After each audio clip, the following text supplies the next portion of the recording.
Senador Paim, quero fazer algumas considerações sobre a guerra fiscal que tem dificultado o desenvolvimento do país.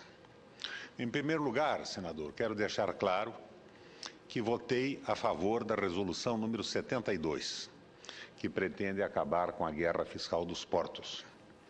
Mas votei no sentido de manifestar o meu apoio a qualquer medida que pretenda pôr fim a essa disputa entre Estados e mostrar com clareza a minha contrariedade a uma disputa que prejudica o Brasil e empregos de trabalhadores brasileiros.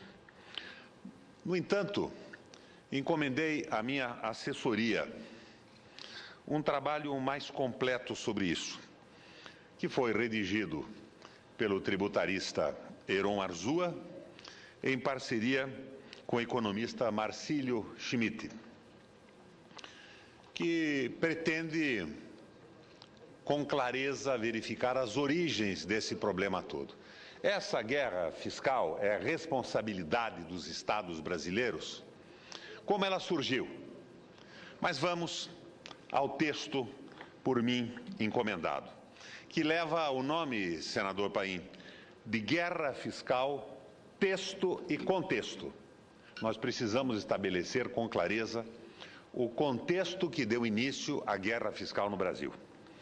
A Constituição Federal, a chamada Constituição Cidadã, na expressão de Ulisses Guimarães, ao promulgá-la em 88, promoveu repartição das rendas tributárias em maior volume para estados e municípios, deixando, todavia, um cheque em branco para a União reconquistar a sua participação no sistema tributário, mediante a invocação de uma palavra mágica: contribuições sociais.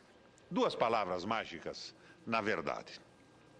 Como estas contribuições, senador Paim, não são partilhadas com estados e municípios, a União foi progressivamente abocanhando parcelas de rendas a esse título, PIS, COFINS, etc. Logo, a guerra fiscal, como substrato da recomposição do poder político definido pelo maior volume de recursos tributários contido no respectivo erário, já se iniciara tão logo a Carta Magna saiu às ruas. Tão apenas para registro, a nossa Constituição de 88 recebeu até março de 2012 70 emendas. Até 96, os estados tinham como de suas fontes de receita tributária a derivada da competência de exigir o ICMS sobre produtos primários e semi-elaborados exportados. Com o advento da Lei Candir, em setembro de 96, esta fonte secou. E abro aqui um destaque para relembrar que neste plenário a Lei Candir recebeu apenas um voto contrário, que foi o voto desse senador que ora ocupa a tribuna. O meu foi isoladamente o único voto contrário à Lei Candir, que iniciou o processo de valorização da primarização da economia brasileira. Embora a União assuma o dever legal de ressarcir os estados pelas perdas dessa receita advinda das atividades de exportação, a partir de 2005, ela reduziu significativamente a consignação nos orçamentos federais dos valores a serem repassados. Os estados, a seu turno, foram deixando de devolver às empresas exportadoras, ao tempo e à hora, os créditos de ICMS por elas acumulados. A União passou sistematicamente a ampliar suas receitas tributárias, mediante a incidência de contribuições sociais, notadamente PIS e COFINS, sobre a produção e consumo, bases econômicas clássicas de percussão do ICMS. E mais, instituiu também a cobrança de PIS e COFINS nas importações.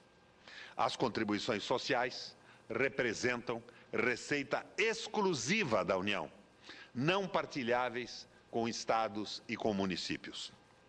Não é de estranhar, portanto, senador Paim, que a míngua de um programa harmônico e articulado entre União, estados e municípios para extrair recursos da sociedade pela via dos tributos, se gerou um ambiente propício à estimulação à disputa por receita pública. Cada estado, assumindo sua condição de ente subnacional, tratou automaticamente de manejar instrumentos próprios para incentivar o florescimento e a expansão de negócios em seu respectivo território, mediante a concessão de benefícios fiscais, os mais variados, mesmo a revelia do CONFAS. Este panorama foi sendo desenhado ao longo dos anos e o arcabouço legal para implementar a dita guerra fiscal foi erigido em um contexto de forte expansão da carga tributária brasileira como proporção do PIB. Hoje, senador Paim, ao redor de 36% do PIB. Diante disso, também é perfeitamente admissível entender-se que os benefícios fiscais concedidos pelos entes tributantes, União, estados e municípios, representam tão somente um eufemismo justificador da atenuação de ônus tão elevado para um país como o nosso em desenvolvimento. Tenho em conta que as relações entre Estado e cidadão devem se pautar pelos princípios da segurança jurídica e da boa-fé.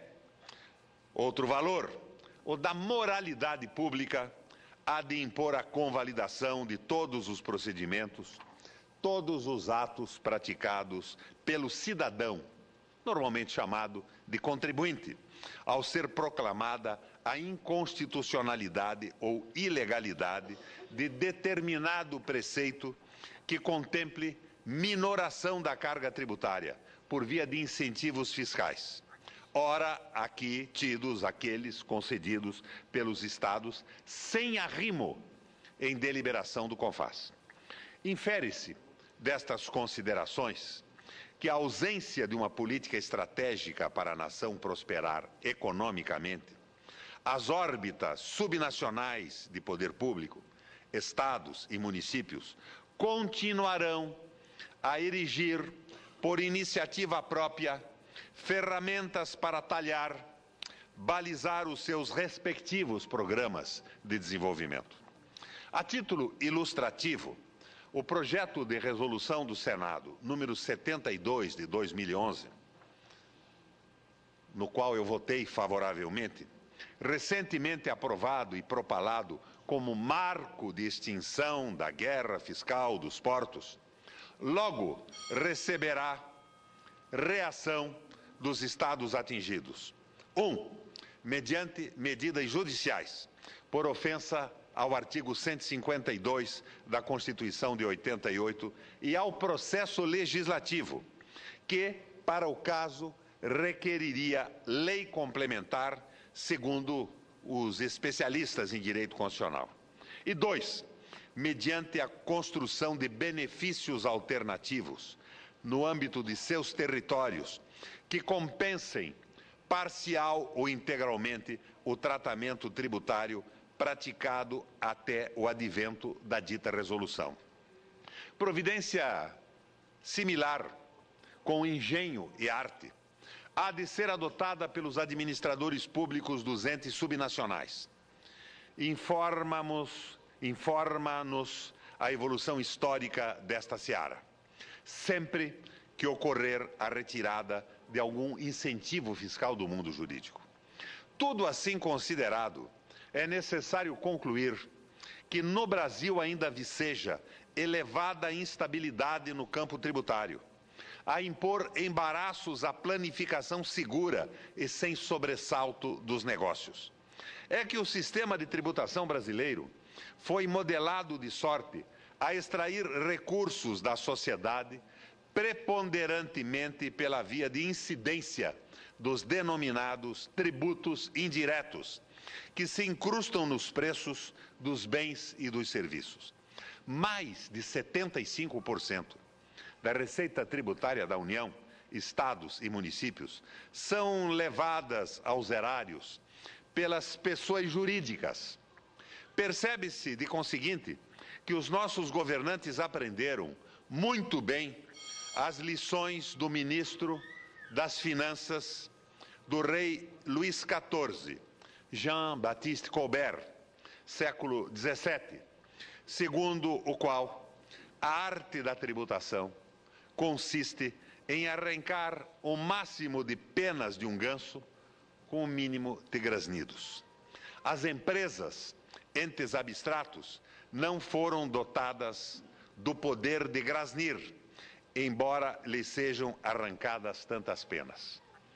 Estou chamando a atenção do plenário desse Senado que, na verdade, nós estamos com a Resolução 72, a qual teve o meu apoio, levando ao âmbito do Judiciário esta questão.